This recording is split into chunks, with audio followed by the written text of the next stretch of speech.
You ask Tiger to solve. This deals with linear equations with one unknown. The final result is a equals 7. Let's solve it step by step.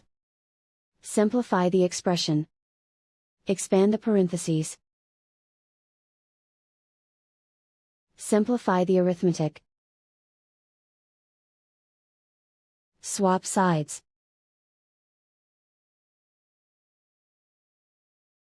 Group all constants on the right side of the equation. Add 20 to both sides. Simplify the arithmetic.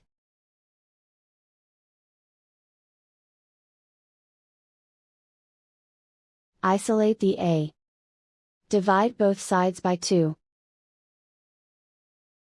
Simplify the fraction.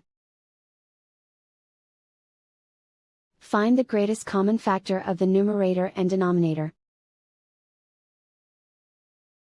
Factor out and cancel the greatest common factor. And so the final result is a equals 7.